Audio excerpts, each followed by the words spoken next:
A study finds some Gen Zers are bringing their parents to job interviews. Now, notice this is an actual study that's been conducted.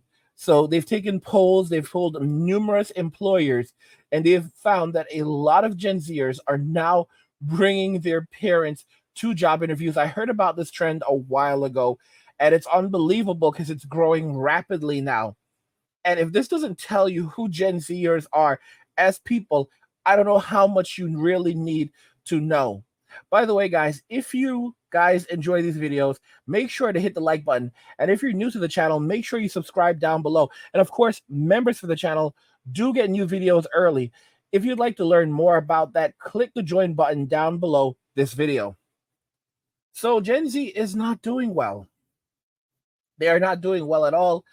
And, even in the polls that we're looking at, for example, I do have some channel polls. The channel polls don't spell well for Gen Z. Here, if you look at this current poll right here, where I basically I said, most Gen Zers will eventually become respectable, responsible, likable adults like Gen X. 4% responded, I don't know. 11% responded, I don't know. 4% responded, I don't care. Only 7% said that I agree. And a whopping 79% said I disagree. And of course, we're still gaining more votes. I just started this poll, but this is just the preliminary results. We're almost 80% so far say that most Gen Zers will eventually not become respectable, responsible, or even likable adults like Gen X. This is how people view Gen Z right now. And it's not just me. We have a video right now, and it's going to illustrate what's going on further with Gen Z in the workplace. Of bring your kid to work day, but Gen Z is flipping the script, and they're bringing their parents to their job interviews. There's a recent study that finds that a quarter of job applicants ages 18 to 27 say they have brought parents to interviews with them, and specifically, some have actually had their parents physically sit in the interview room with them. Other applicants even admit to having their parents introduce themselves to hiring managers, feed them information, and answer interview questions for them. Our ABC News contributor and op-ed columnist for the LA Times, LZ Granderson, pinned his thoughts on what may have brought Gen Z to this point. He's joining me for more on this right now. LZ, I'm so glad to have you back and talk about this. And I want to tell you, in reading your article, I think what everyone needs to realize here is that you're a teacher, and your perspective as a teacher in your classroom, I think, was so vital when you talked about how your students struggle to make eye contact or even speak to one another in class. Share that with us. Yeah, Kana, thank you so much for having me. I had been warned, if you will, by educators who had already been in the classroom as we were making our way out of the pandemic. But what I encountered personally was really shocking, in large part because I was teaching journalism. I was teaching communication students, and I was noticing getting a hard time for them to look at me face to face, look at each other face to face, and to speak up in class. And I want you guys to just take into consideration what she said they're doing. They are 1 in 4, so 25% of Gen Zers. That's 1 out of every 4 Gen Zers has admitted to bringing their parents on a job interview. And many of them have actually admitted to having their parents in the interview with them and answering interview questions for them or feeding them answers. They definitely didn't get the job. Who the hell? And then you wonder why. 4 out of every 10 employers, and this was back in like 2022, admitted that they were no longer hiring any Gen Zers. They would not hire Gen Zers. They would not hire anyone fresh out of college, and they would not hire any Gen Zers. Period. 4 out of 10 employers back in in 2022 that they were not hiring any Gen Zers. What do you think it looks like in 2024? As they've gotten utterly worse, much, much worse over the last 2 years since then. It's probably 5 or 6 out of 10 now. Maybe more than that. All they do is just look, and this is what a Gen Zer actually said in my comments. They were crying in my comment section saying that they're trying and they want to do better, but they can't get work because once an employer looks at their birth year, they just throw their resume away. It's the truth. Holy cow. Guys, these people, I've never heard of this before. They have their parents in the interview room answering questions for them, speaking to the hiring manager for them. Y'all. And people are like, they'll grow out of it. They'll be okay. Nah, bro, it's exactly what someone called it. What this is copium. Trying to say like this is like it's gonna be if you there's no way you can compare Gen X to these losers. Gen X basically had their bikes and a handful of coins, and that was it. And they had to learn how to live with it. And you want to compare Gen X to this group of people that I can't even articulate properly on YouTube because you know how the platform is. To these, let's just call them kitty cats. You want to compare Gen X to this group of kitty cats? Come on, y'all. Come on, y'all. No, not these jokers. Not these jokers. Okay?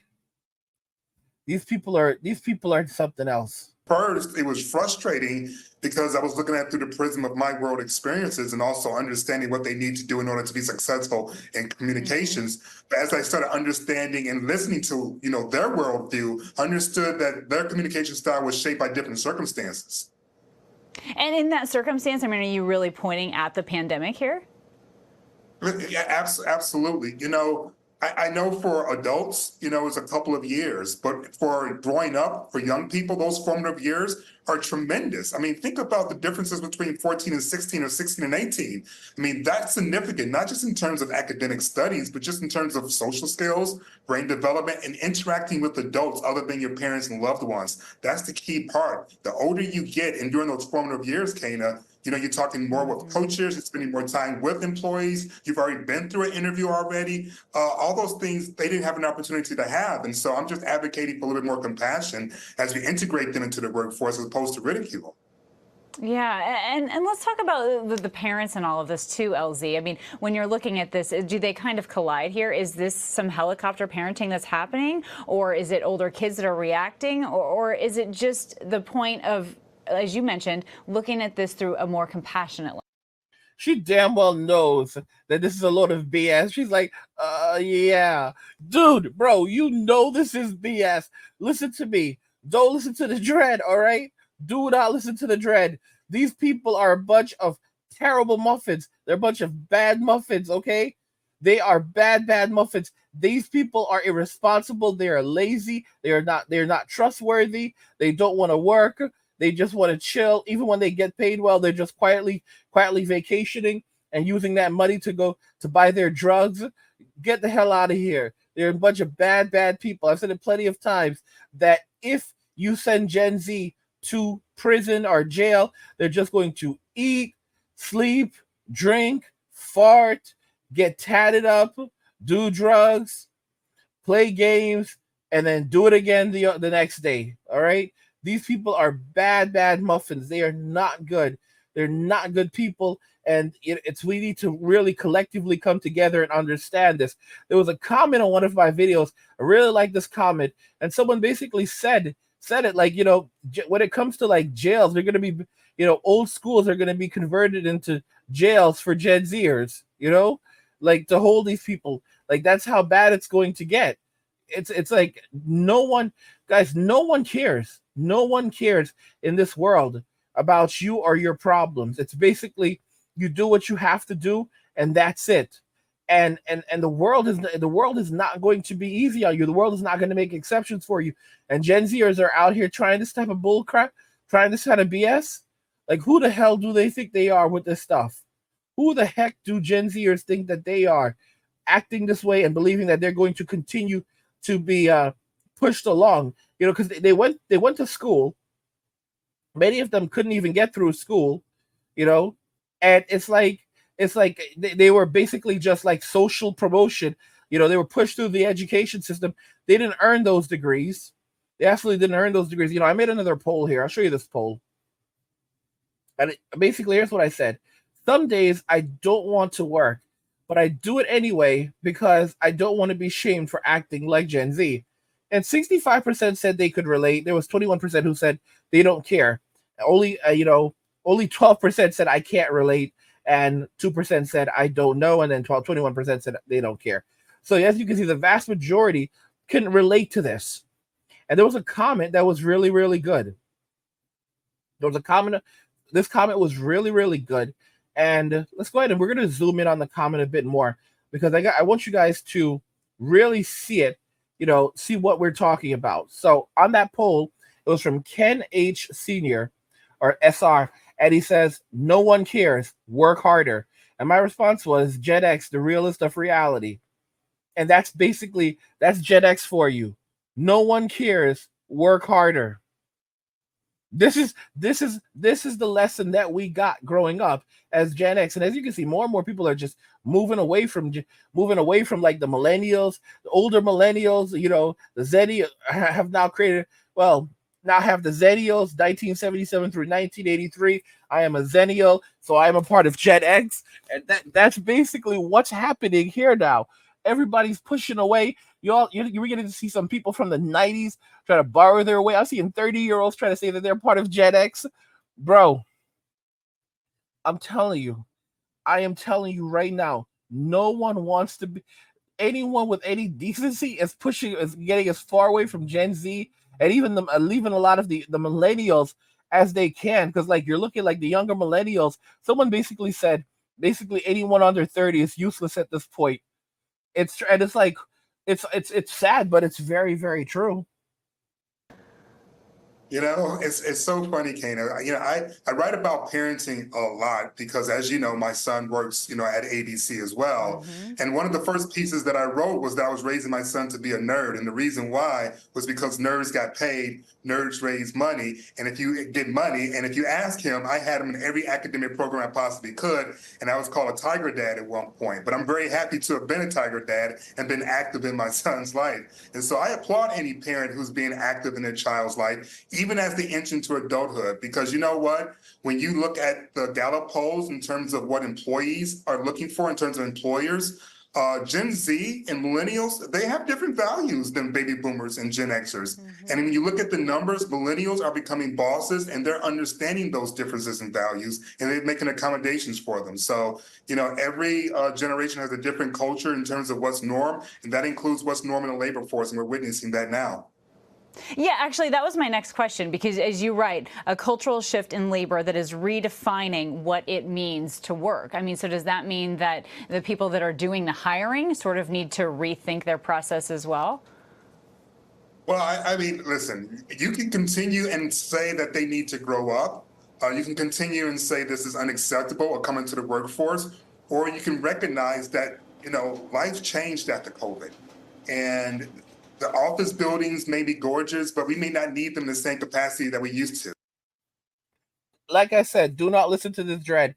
Okay, guys, those luxurious 9 to 5 jobs are going away. The gig economy is becoming oversaturated with all of these people trying to turn gigs, side hustles into full-time jobs.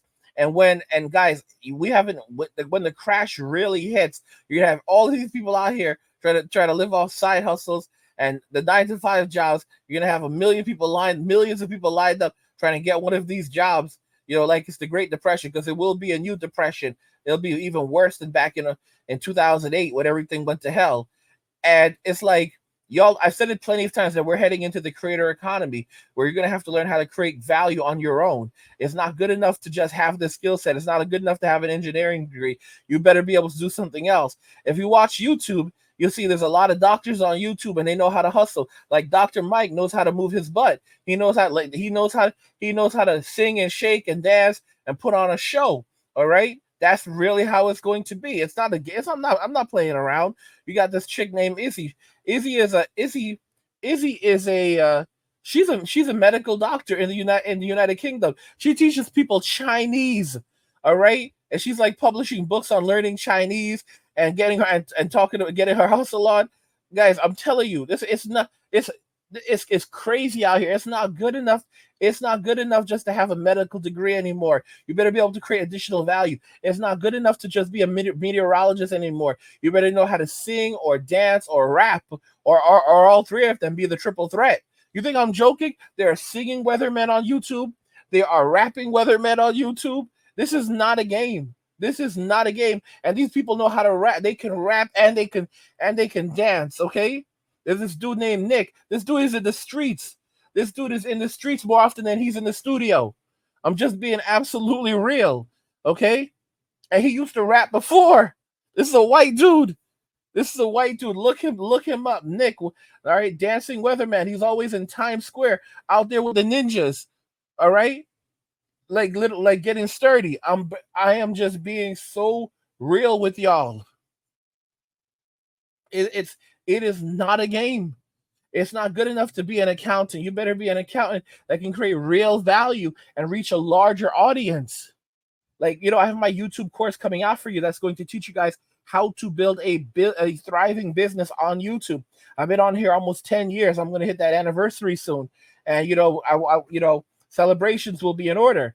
And it's just not a game. You guys need to know how to build your business, build your brand, and create real value. How to, for building an email list, how to get people to sign up. Email lists are still very, very valuable. Very small things, how to figure out who wants what from you, how to create value, how to gain authority, how to gain influence. Y'all think this is a game. Don't come to me like, guys, when everything goes to hell, right? Y'all think that's when I'd be making less money. That's when I'm charging more money. That's when people are desperate. That's when people are desperate and ready to put their life savings on the line just to learn something, just to learn these skills as quickly as they can so they can eat. Okay? I'm just being honest with you, especially in this inflation.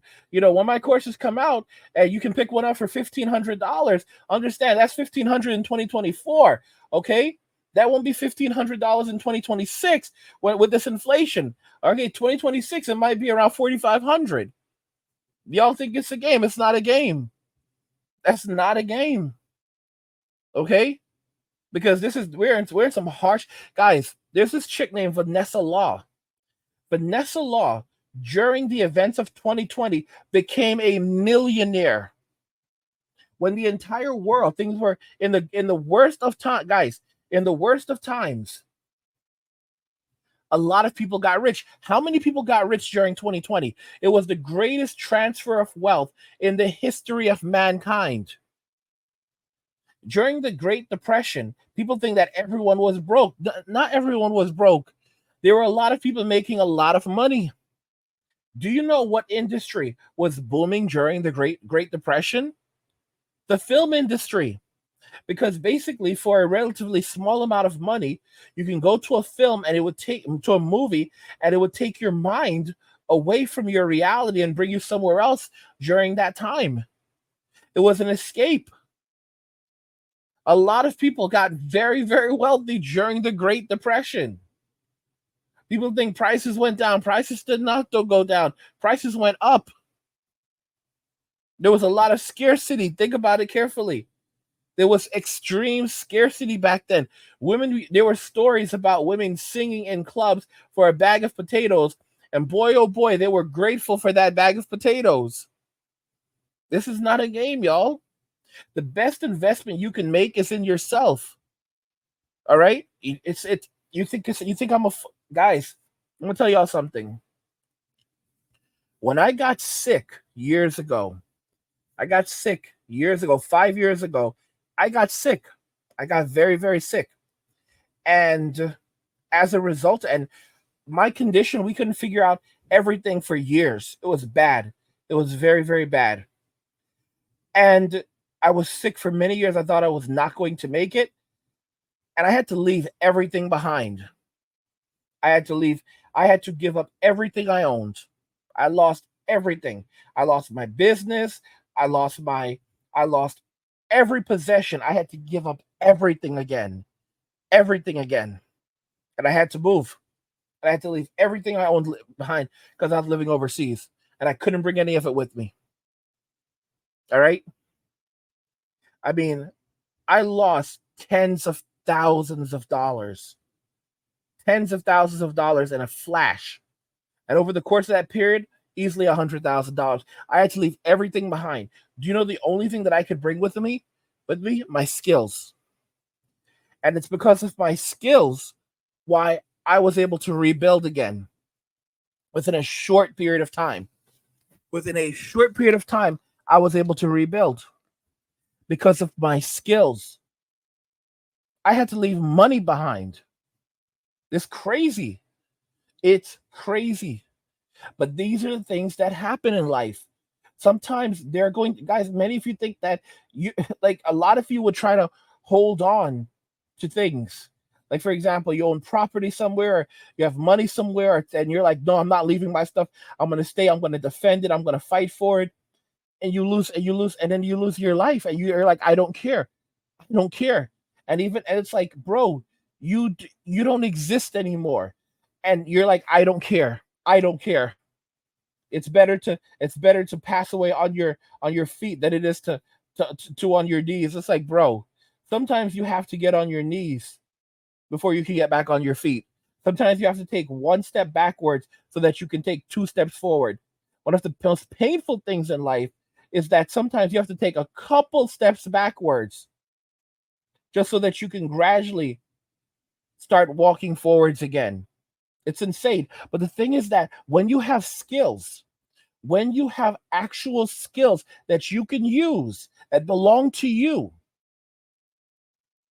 you will never, ever be completely empty. You will never be without, you will never have a path, you will never be in a situation where you don't have a path back as long as you can work.